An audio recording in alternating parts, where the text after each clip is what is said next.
देखो कह रहा है कि 1 kg of water is contained in 1.25 kilowatt kettle, ठीक है ना। Calculate the time taken for the temperature of water to rise from 25 degree Celsius to its boiling point 100 degree Celsius. Specific heat capacity of water 4.2 joule per gram पर kelvin. देखो बहुत ही simple question है, कुछ है नहीं, बस ये थोड़ा सा ऐसा बढ़ा चढ़ा के बोलता है कि बच्चे डर जाते हैं। कह रहा है कि 1.0 यानी कि 1 kg ऑफ वाटर है आपके पास, ठीक है ना। कितना है 1। ये पूरा मान लो कंटेनर है, ये केटल है, इसमें करंट, जब इलेक्ट्रिक करंट इसमें फ्लो किया जाता है तो इसमें जो वाटर है वो वाटर गर्म होता है। बातें समझ में आया, ऐसा है। अच्छा ये वाटर का मास कितना है बाबू, तो m इसका है 1 kg, ठीक है ना। और जो ये केटल है जो इसको गर्म कर रहा है ना, उसका पावर कितना है, तो पावर है 1.25 किलोवाट, ठीक है ना, जिसको आप लिख सकते हो 1250 वाट, ये पावर है, ठीक है। अच्छा कैलकुलेट द टाइम टेकन, अब इसका टेम्परेचर अभी के टाइम में कितना है, 25 डिग्री सेल्सियस है, अभी अभी 25 डिग्री सेल्सियस। जब इसको हम चालू कर रहे हैं तो ये इसको हीट करेगा, जब ऑन करेंगे तो इसको हीट करेगा, वाटर को हीट करेगा। तो कह रहा है कि ये 25 डिग्री सेल्सियस से बॉइलिंग पॉइंट इसके ऊपर पहुंच जाता है, यानी कि 100 डिग्री सेल्सियस हो जाता है।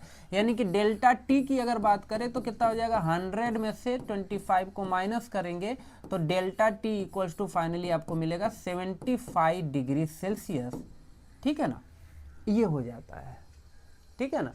और स्पेसिफिक हीट कैपेसिटी यानी कि सी कितना है, तो सी इसका है 4.2 जूल पर ग्राम पर केल्विन, ठीक है ना। तो एक काम करते हैं इसको, कि इसको हम लिख लेते हैं सीजीएस में, क्योंकि बाकी सारी चीजें सीजीएस में है, तो अरे एम इसमें क्या बोलते हैं एसआई यूनिट में, तो इसको भी एसआई में कन्वर्ट कर लेते हैं। मतलब सी इक्वल्स टू ये हो जाएगा 4200 जूल पर केजी पर केल्विन, ठीक है ना। कन्वर्जन कर लेंगे तो ठीक रहेगा। तो कह रहा है कितना टाइम लगेगा, ये पूरा कांड होने में क्या टाइम लगेगा। देखो पावर इक्वल्स टू आपको पता है ना, पावर इक्वल्स टू होता है वर्क अपॉन टाइम। एक्चुअल में जो यहाँ वर्क है ना, वो एनर्जी जितना सप्लाई हो रहा है ना, उस एनर्जी के इक्वल होगा, यानी कि Q अपॉन टी के इक्वल होगा। समझ में आया, हीट एनर्जी। तो पावर इक्वल्स टू मिल गया Q बाई टी। अब पावर की जगह Q की जगह पे आप क्या कर सकते हैं, Q की जगह पे लिख सकते हैं MC डेल्टा टी अपॉन, इसको हम टाइम को एक काम करते हैं कैपिटल T लिख लेते हैं ताकि टाइम लगे ये, या फिर ऐसे लिख लेता हूँ, टाइम को भेज देता हूँ इधर। मतलब टाइम इक्वल्स टू आपका हो जाएगा MC delta T upon power.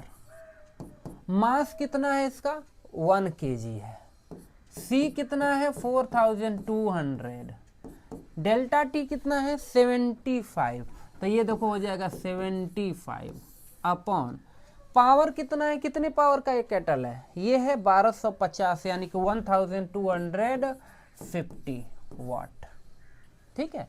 इसी को कटिंग पिटिंग करना है, इस जीरो से इस जीरो को काट दो, 25 3 जा 75, 25 5 जा 125, ठीक है।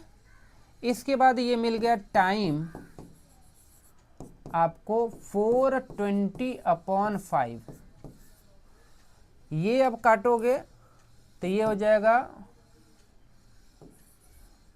ठीक है, हाँ 84 नहीं एक सेकेंड, मिल गया अरे मैं 3 को छोड़ ही रहा था, ठीक है ना। अभी ये 3 बचा है, इस 3 को भी आप क्या करेंगे मल्टीप्लाई कर लेंगे। तो ये टाइम जो आएगा वो सेकेंड में आएगा, याद रखना, ठीक है, मिनट में नहीं आता या आवर में नहीं आता, क्योंकि एसआई यूनिट वो होता ही नहीं है। ये हो गया, ठीक है ना। 252 सेकेंड, ये इसका क्या होगा आंसर। ठीक है ना। इसको वही मिनट में अगर आप कन्वर्ट करोगे तो 24 मतलब कि टाइम ये आ जाएगा 4 मिनट तो आएगा, 4 मिनट और कितना सेकेंड बच रहा है, ये सेकेंड बच रहा है 12 सेकेंड। ठीक है ना, 12 सेकेंड ये आंसर होगा। ठीक है ना, तो मिनट में भी आप लिख सकते हो, आंसर चेक कर लेते हैं। हाँ देखो 4 मिनट 12 सेकेंड।